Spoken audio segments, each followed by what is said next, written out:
Hi there, this is Marlene Dinarius here from the Latinum Institute, and you can find more about Latinum at latinum.org.uk. In this video, we're starting to look at Hawkins' 1817 publication, An Inquiry into the Nature and Principles of Thoroughbass, on a new plan, calculated to explain and reconcile its rules and precepts, and to elucidate and justify its regulations. Intended as an elementary introduction to the knowledge of Thoroughbass by clearly developing the principles and rules of that hitherto obscure branch of musical science, and affording a definite and rational guide towards its attainment, by John Sidney Hawkins, Esquire, FAS, and this was published in 1817. Hawkins lived in the Bromptons in London.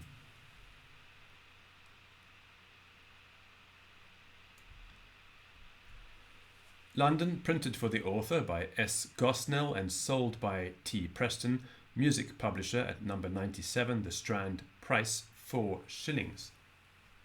The reason for the low price was that there were no musical plates in this book, and the author did this on purpose to keep the cost down.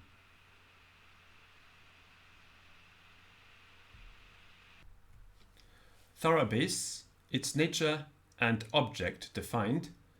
Thoroughbass is the art of producing, at the same time, on one instrument, the organ, pianoforte, or violoncello, for instance, a complete harmony, comprehending all the several parts of bass, tenor, countertenor, and treble.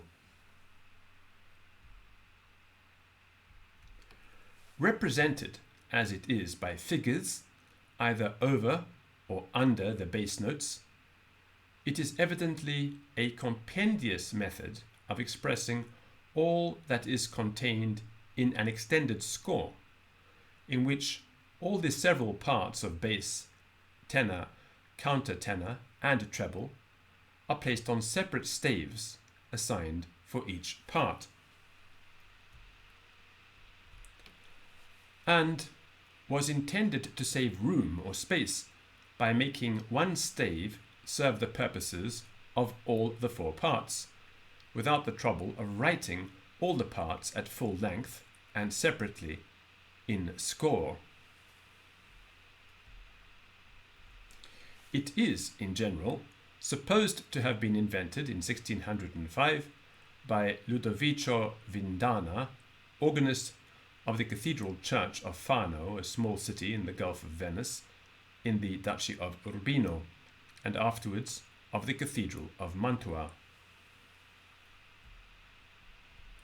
But the practice of figuring basses in this manner was certainly known earlier, for in a work by Richard Deering entitled Cantiones Sacrae Quinque Vocum, consisting of musical compositions for 5 voices, and published at Antwerp in 1597, the bass is figured with a 6th, whenever that concord occurs. Section 2. On the musical scale. The modern musical scale, consisting, as it does, as exhibited on the pianoforte,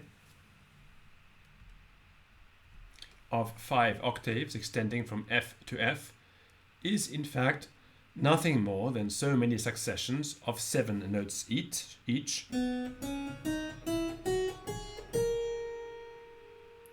which are thus frequently repeated. 7 notes comprehend all the varieties of tone or sound perfectly distinct, with which music has any concern.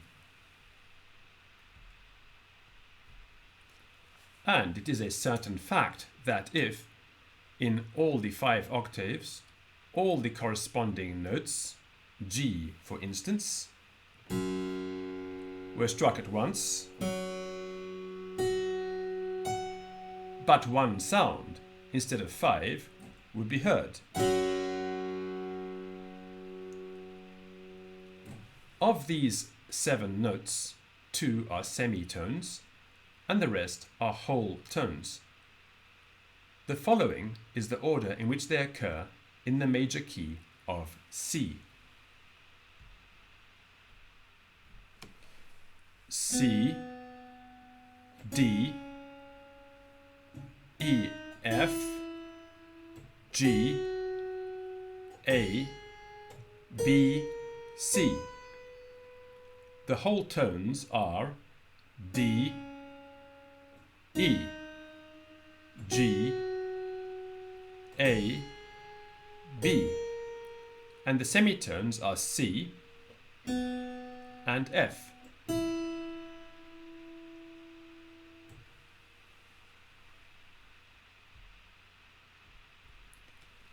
In the minor key of A, the order of succession of these is different, and in that key it is as follows: A, B, C, D, E, F, G, A. A most absurd practice has prevailed among musicians of characterizing the notes themselves and also the spaces between them by the very same appellation, in consequence of which it is frequently said that G, for instance, is a whole tone, and F a semitone, and that it is a whole tone from G to A.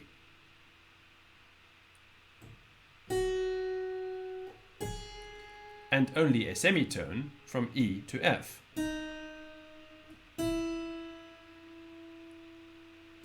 Nay, further, it has been expressly asserted that notes are the identical characters from which the performer plays, and tones the distances from one note to another. Tone means sound or tune. It can never express distance. The error has arisen from an inaccurate mode of expression and from the lack of a proper, definite appellation to distinguish the spaces between. The expression, the distance of a whole tone, cannot therefore mean that the word tone is the name of the distance, but only that the distance, or space, is equal to that which lies between one whole tone and another.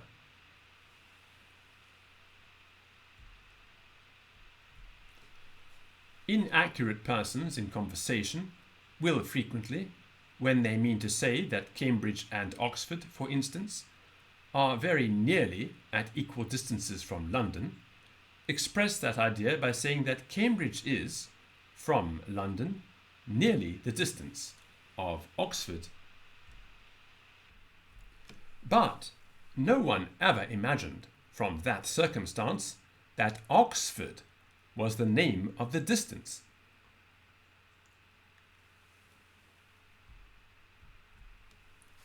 It is, however, to be observed that the same note may stand in the different relations of tone and semitone accordingly as it is compared with other different notes in the octave. For instance, C, when compared with B, the preceding note, is but a semitone. But in relation to D, by which it is itself followed, it is a whole tone, because its difference is greater, as will be seen in the next section. Although it is incontrovertibly true that the whole musical scale is, in fact, comprehended in 7 notes,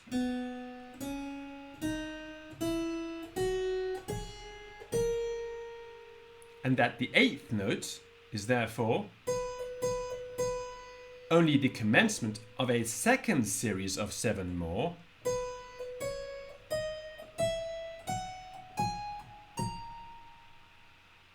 and precisely the same note as the first,